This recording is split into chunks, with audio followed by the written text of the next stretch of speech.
Okay, it's something we talk a lot about on our show. Imposter syndrome. It's when you feel like you don't deserve the things that you have achieved. Yeah, but why are we sometimes overcome by self-doubt? We've got an expert here to explain, but first, let's hear from some people who know firsthand what imposter syndrome is all about. It's estimated that 70% of people experienced imposter syndrome at some point in their lives. Celebrities from Natalie Portman to Tina Fey and Bella Hadid have all admitted at one time or another to feeling like an imposter.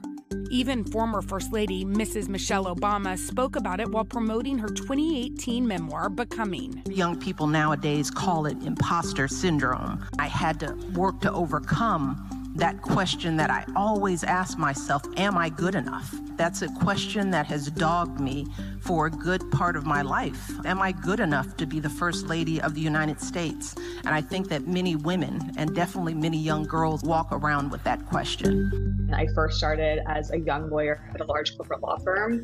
The self-doubt sort of thoughts start to creep in, and I started to feel like maybe I didn't really deserve to be there. Starting the job, first day orientation, I'm like, I'm not supposed to be here. Like, I don't know how I got this job. I instantly just felt really small. But feelings of imposter syndrome can also surface at home. Second guessing everything that I do. If I do something successfully, if I have a great conversation with my son and anybody pats me on the back about it, I'm automatically trying to find someone else to give the credit to. I'll go, oh no, well, it's because my husband's a great dad or my kid's a great kid, but it's never me. I'll never own the compliment or I'll never own the success. For many, living a life without imposter syndrome would be freeing. The thought of it knocks the wind out of me. I have no idea what I would be capable of, but I feel like I could conquer the world. All right, with us now is the author of Your Unstoppable Greatness, psychologist and an executive life coach, Lisa Orbé-Austin, who specializes in imposter syndrome. We're so happy to see you. Yeah. Why is it that wildly successful women will feel less than?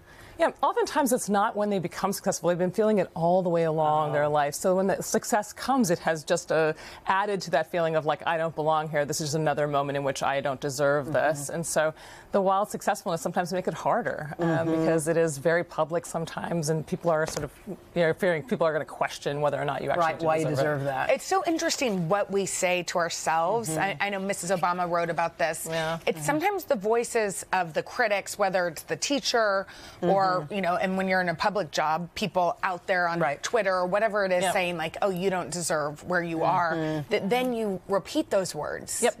What is that about? Yeah, oftentimes we've had this experience early on where in our childhoods we've been told that we can't do certain things, or there are certain opportunities that we didn't get for certain reasons. And so then when we hear those voices, they become reinforced. They're familiar voices in our head. We tend to believe them more than we believe somebody who says you do deserve it. Yeah. And we probably hear that often, but we don't take that in the same way we do take the other. And it's interesting what she was saying about family, because I remember when I first got my kids, I said out loud, I wasn't sure that I deserved them. And I remember saying it and feeling it. Yeah. I know, isn't that the... Yeah. Because, it's and I remember questioning, I was crying when I said it, and I said, why am I saying this? Yeah. But I felt that, and I think a lot that's a feel are they deserving of something so basic as, a child even. Yeah, and I think that's what oftentimes people think it's just a work thing, but it can actually show up in your personal life with your children, with feeling like this great moment in your life doesn't belong to you. Yeah. How do you emerge from that? I mean, part of it is really recognizing how imposter syndrome functions for you. So what is happening for you particularly that is actually the way that it serves, so that you can actually notice when it's happening, being able to kind of understand the childhood dynamics set this in motion, and really figuring out which ones were the ones that were affecting you, because they're likely the same ones that are affecting you currently today, and breaking that pattern, changing the narrative of the way that you speak about your successes, your failures. Or speak about yourself at all. Yes, and we often speak about ourselves very poorly, and so that has to really change to a much more positive, accurate narrative about who you are.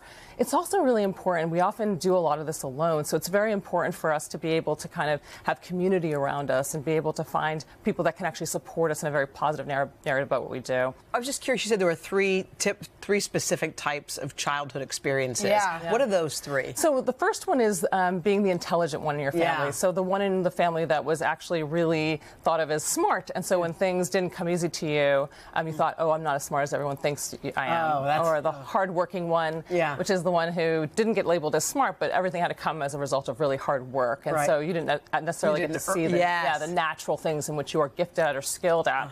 And then the last one is a survivor, where you didn't get either piece of feedback. So as a result, you tend to feel like it's a way of surviving because you had either neglect or abuse in the home. And so it gave you an opportunity or successes to achieve and get out of what you were experiencing. You still feel like that interesting kid. Because it's like, you would think when you say to your kids, look at that math test. You're so smart. It's amazing. That's a compliment, you know? Yeah. Is there something we should redefine when we're thinking about raising children? I think it's partly adding the effort that they put into it. So they Look how realize hard they you actually, worked, and that they actually achieved it through something that they actually did, as opposed to a natural skill or talent or some ease that they may not feel is actually that easy. To check out Lisa's book, Your Unstoppable Greatness, you can go to today.com/books.